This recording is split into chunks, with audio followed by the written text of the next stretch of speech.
حضرت آدم علیہ السلام کو جب آسمان سے اتار دیا گیا جنت سے، تو وہ الگ الگ جگہوں پہ اتار دیے گئے، ایک جورڈن میں اور ایک کے بارے میں آتا ہے کہ سری لنکا میں ہی اتار دیے گئے، اور پھر زمین پہ کوئی غم گسار بھی نہ تھا، اللہ تعالیٰ بھی خفا ہو گئے، خفگی کا اظہار فرمایا زمین پہ، حضرت آدم علیہ السلام روتے رہے یہاں تک کہ ان کے چہرے مبارک پہ آنسوؤں کی نالیاں بن گئی۔ بعض روایت کے مطابق، تفاسیر کے مطابق، وہ ان کی جو آنسو تھی ان کی کھالی بن کی بہ بہ کر پانی زمین پہ بہنے لگ گیا، اور پرندے اس پانی کو پیتے تھے، وہ کہتے تھے اتنا شیریں پانی، اتنا اچھا ہم نے کبھی نہیں کہیں دیکھا۔ تو اللہ تعالیٰ، وہ انہیں لگا کہ یہ شاید مجھ پہ طنز کر رہے ہیں، لیکن پھر اللہ تعالیٰ کی طرف سے ان کو بتلایا گیا کہ ایسا ہی ہے، آپ کے آنسوؤں میں اللہ نے وہ تاثیر رکھی جو کائنات کی کسی پانی میں نہیں ہے۔ تو یوں حضرت آدم علیہ السلام رب کبریا کی بارگاہ اقدس میں وہ التجا و فریاد کرتے رہے، اپنی عاجزی کا اظہار، اپنے ندامت کا اظہار کرتے رہے، اور پھر اللہ تعالیٰ نے ان کو چند کلمات سکھائے، اور وہ کلمات اللہ نے سورہ نام میں ذکر کیے ہیں۔ ربنا ظلمنا انفسنا وان لم تغفر لنا وترحمنا لنکونن من الخاسرین۔ اے ہمارے پروردگار، ہم نے اپنی جانوں پہ ظلم کیا، اگر تو نے ہم پہ رحم نہ کیا، ہم معاف نہ کیا، تو ہم تو گھاٹا پانے والوں سے ہو جائیں گے۔ تو اللہ تعالیٰ نے پھر ان کی توبہ قبول فرمائی۔ اب حضرت آدم علیہ السلام کو اللہ نے جنت میں جو رکھا تھا، اس کا وراثتاً اثر اس لیے تھا تاکہ اپنی اولاد کو یہ بتلا سکیں کہ جنت ایسی جگہ ہے جہاں ہمیشہ جوانی، ہمیشہ حکومت ہے، ہمیشہ حکمرانی، ہمیشہ حسن، ہمیشہ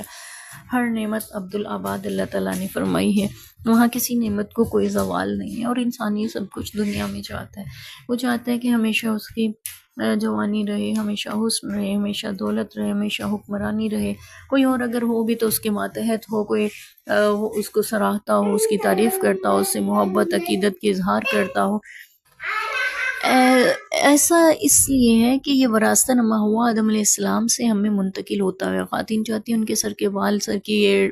چوٹی سے لے کے پاؤں کی ایڑی تک لمبے ہوں، اور ان کے دائیں بائیں خادمائیں پھر رہی ہوں، ان کے بالوں کا خیال رکھ رہی ہوں، ان کے لباس کا، ان کے زیورات کا، ان کے میک اپ کا، ان کو سجانے سنوارنے کا، ان کی تعریف کرنے کا، ان کو سراہنے کا۔ یہ سارا کچھ اس لیے ہے کیونکہ اما حوا علیہ السلام جنت میں ایسے رہتی رہی، اور جنت میں جب واپس خواتین جائیں گی تو ان کے لیے حور و غلمان ایسے ہی ان کی حمد کے ترانے پڑ رہے ہیں، عورتوں کے لیے بھی، اور ان کو سراہا جا رہا ہوگا، ان کی جوانی ہمیشہ ہوگی، ان کی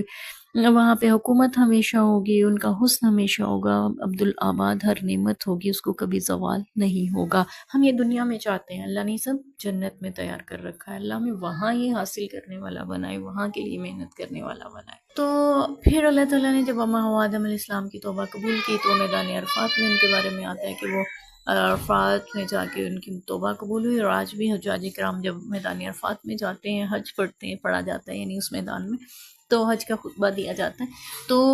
جتنے گناہ زندگی کے ہوتے ہیں اللہ سارے معاف کر دیتے ہیں۔ اس کو یوم عرفہ کہتے ہیں، اس دن کو عرفات کے دن کی نسبت سے 9 ذی الحجہ کو وہاں پہ حجاج کرام جاتے ہیں۔ اس دن کے روزے کی بھی فضیلت آتی ہے کہ جو اس دن کا روزہ رکھے، اللہ تعالیٰ اس کے 1 سال کے پچھلے اور 1 سال کے اگلے سارے گناہ معاف فرما دیتے ہیں۔ یوم عرفہ کا یعنی 9 ذی الحجہ کا، ہر عید سے 1 دن پہلے کا جو دن ہوتا ہے نا، اس کا روزہ۔ جب اما ہوا آدم علیہ السلام کی توبہ قبول ہو گئی، تو وہ ظاہر ہے اتنے برسوں سے رو رہے تھے اللہ کی بارگاہ میں، روتے ہوئے، التجائیں کرتے ہوئے، تو ان کی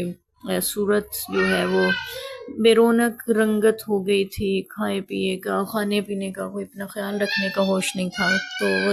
جنتی حسن جو تھا وہ باقی نہیں رہ گیا تھا۔ تو پھر اللہ تعالیٰ نے ان سے فرمایا 3 روزے رکھیں، یوم 20 کے، یوم 20 کے روزے ہوتے ہیں روشن دنوں کے، 20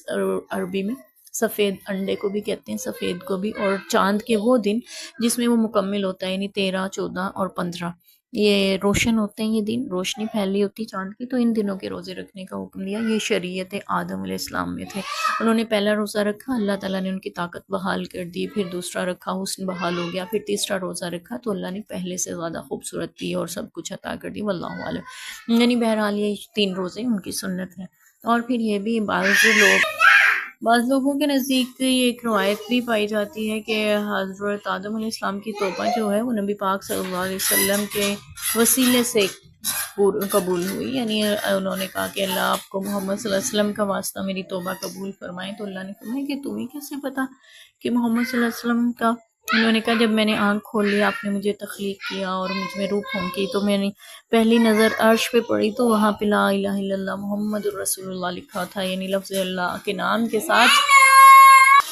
محمد صلی اللہ علیہ وسلم کا نام ہے تو میں اس وقت سمجھ گیا تھا کہ ضرور یہ کوئی اتنی مقدس و بابرکت ہستی ہے کہ جس کا نام اللہ کے نام کے ساتھ لکھا ہوا ہے، جبکہ یہ من گڑت روایت ہے، موضوع روایت اس کو کہتے ہیں۔ اور بعض کے نزدیک یہ ہے کہ آدم علیہ السلام کی توبہ اہل بیت کے توفیل یعنی ان کے وسیلے سے قبول ہوئی۔ ہر مسلک نے اپنے حساب سے عقیدہ گھڑ لیا ہوا ہے۔ اگر ایسا ہوتا کہ کسی کے وسیلے سے اللہ نے وہ دعا قبول کی ہوتی تو اللہ تعالیٰ یقیناً اس کا ذکر قرآن پاک میں فرما دیتے اور امت کو بھی تلقین فرما دیتے کہ تم بھی ایسے ہی توبہ کرو وسیلوں سے جیسے اللہ تعالیٰ نے کی ہے۔ آدم علیہ السلام کی توبہ قبول کی ہے، تم بھی وسیلے سے دعا میں، لیکن اللہ نے تو ایسا کچھ نہیں ارشاد فرمایا، بلکہ یہ فرمایا ربنا ظلمنا انفسنا، کہ یہ ان کے الفاظ تھے جو ہم پڑھتے بھی ہیں، اور انہی الفاظ کے ساتھ اللہ نے ان کی توبہ کو قبول فرمایا۔